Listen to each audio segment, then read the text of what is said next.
What's up guys, it's the Horror Wombat, and I just recently had the opportunity to go to Horrorhound Cincinnati in the city of, well, I'm gonna let you take a wild guess on that. So this was my first time attending this convention, and I'm gonna tell y'all how it was. Long story short, it was interesting, to say the least, but it did garner some of the most memorable moments I've had at a convention, and I'm gonna talk about all of it in this video. So I had heard a lot about Horrorhound before because many have said that it's one of, if not, the best horror convention in the world, and that they get some hella good guest lineups. And this year was no different, as they had Henry Winkler, Ty West, Lorraine Bracco, a giant Terrifier reunion, and even a mini Slipknot reunion with Corey Taylor and Sid Wilson. So obviously, that left me very intrigued because I'm a gigantic HorrorCon nerd, and it also helped that this convention was only a couple hours away from my university. So because of that, I decided to make my way down to Cincinnati, Ohio. Oh wait, I'm sorry, Sharonville, Ohio. So I guess technically this is the Horrorhound Sharonville convention. Actually, Cincinnati has a better ring to it, so I guess I can see why they went with that instead. So I made my way down to Sharonville and arrived at my hotel, which was conveniently only 5 minutes away from the convention center. And yes, this is actually the first time I stayed at a hotel just for a convention. I really am that committed, folks. So it was around 6 p.m. when I got to my hotel, but I wasn't going to the convention until the next morning. So what did I do, you may ask? Well, I did what any other normal ass guy would do to kill some spare time. Go to a giant tourist trap / international market called Jungle Gyms. Now,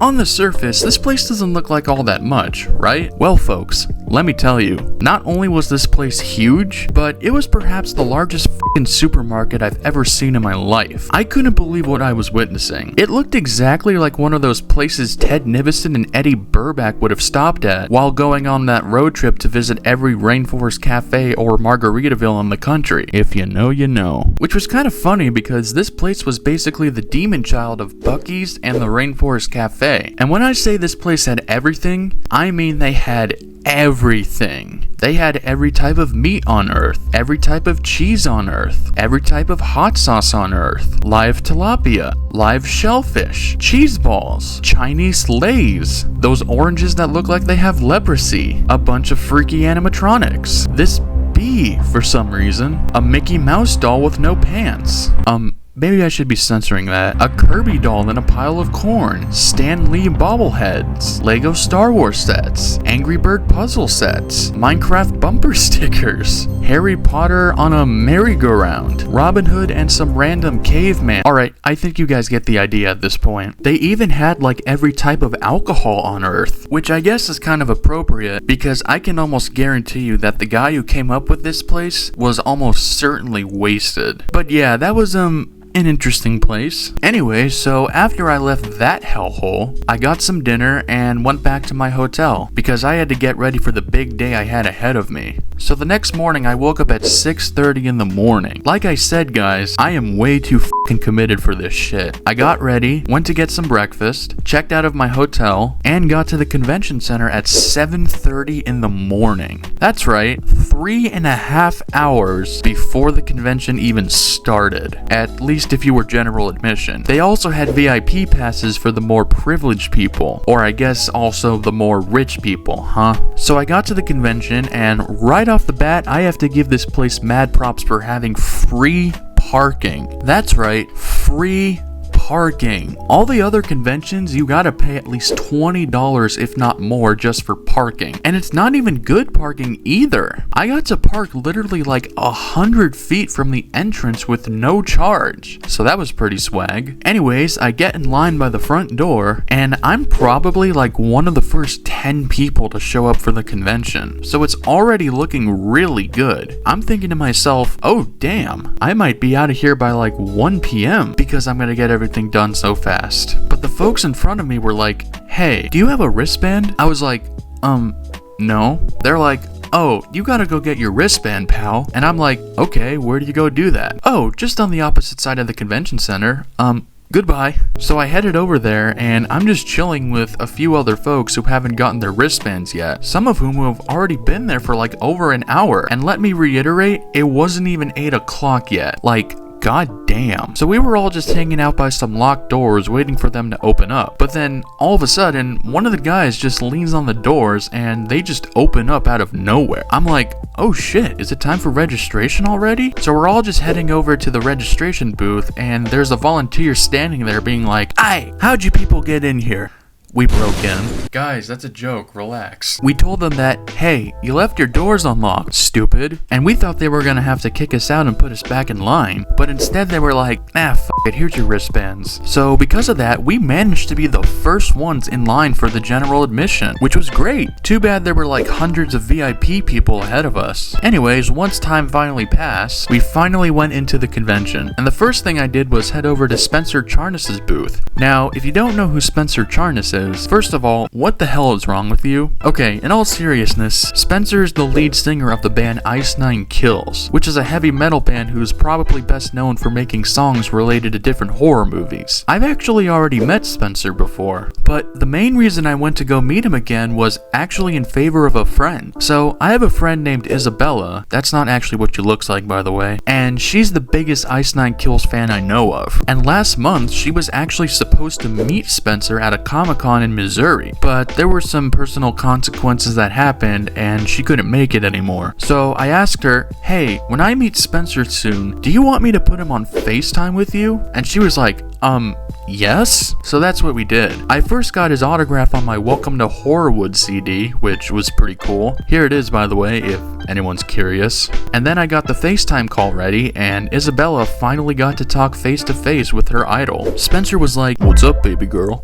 He didn't actually say it like that. What he actually said is that he hopes to see her at a convention someday, and yeah, that was pretty much it. The only downside, for me at least, was the fact that I had to pay an extra $60 on top of the $50 I had paid for the autograph. But if it meant making one of my friend's dreams come true, then I'd say it was worth it. I do have a bit more to talk about Spencer, but we'll get back to him in a bit. So, besides Spencer, the other people I wanted to meet at this convention were some of the cast members from the Terrifier franchise. I know this convention is called Horrorhound and all, but honestly, they should have renamed it to the Terrifier Con. Why is that, you may ask? Well, it's because there were a total of 14 people from the Terrifier franchise at this convention. That's right, 14 people. 15 if you count Spencer Charnas, since Ice Nine Kills actually wrote a song for Terrifier 3. I did not meet all of those people, probably because I didn't want to go broke. Duh. And also because I had already met a couple of them in the past, including David Howard Thornton, who plays Art the Clown. So I only met 7 people who were participating in the humongous Terrifier reunion, those being Lauren Lavera, Elliot Fulham, Antonella Rose, Margaret-Anne Florence, Christy Fox, Mason McCarty,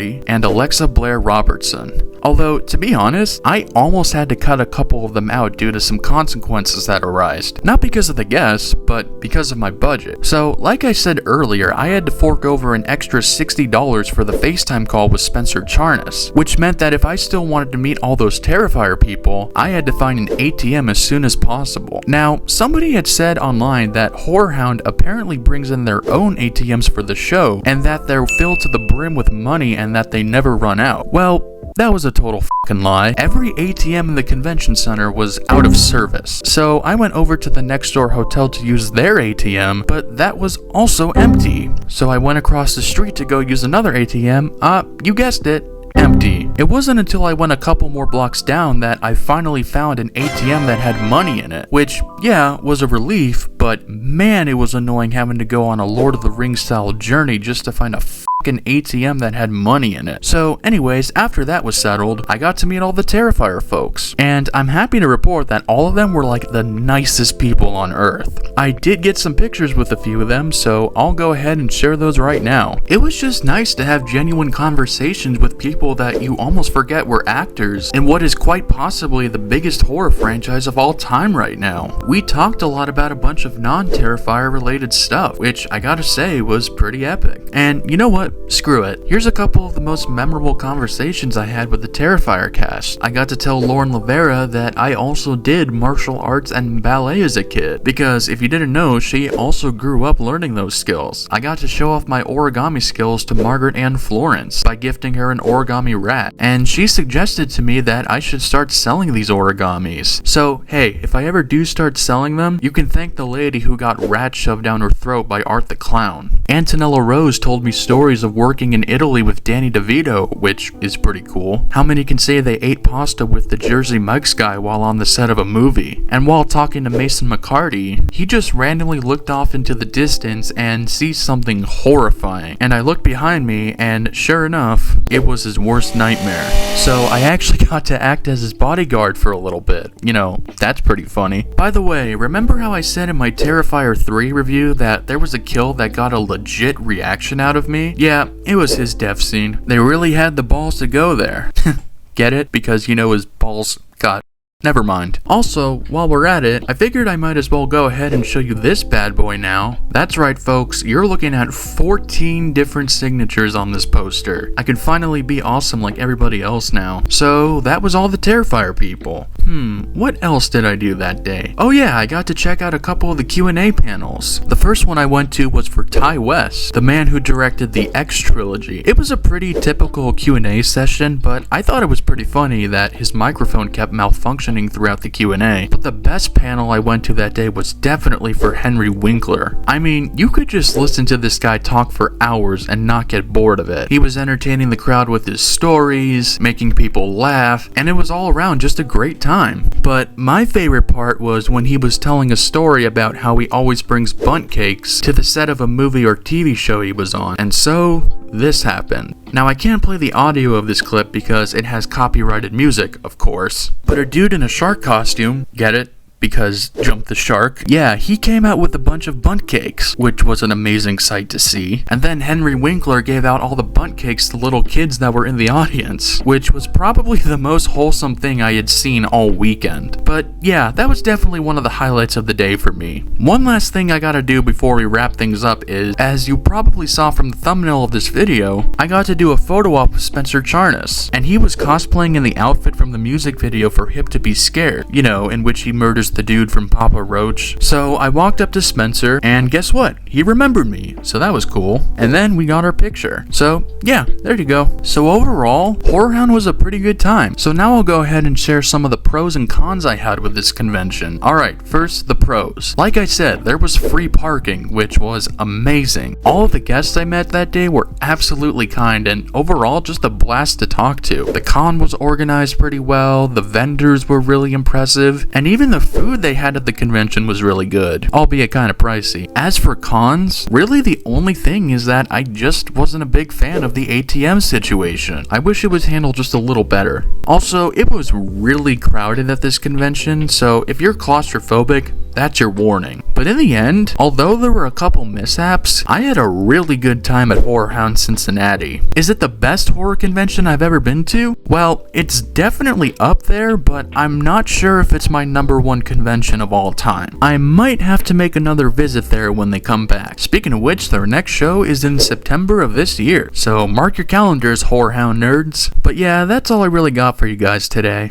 Please like and subscribe now, please. Would it really kill you to do that for me? It's fine, it's not really a big deal, even though you really should do it, like, now. Alright, I guess I'll see you guys in the next video. Bye.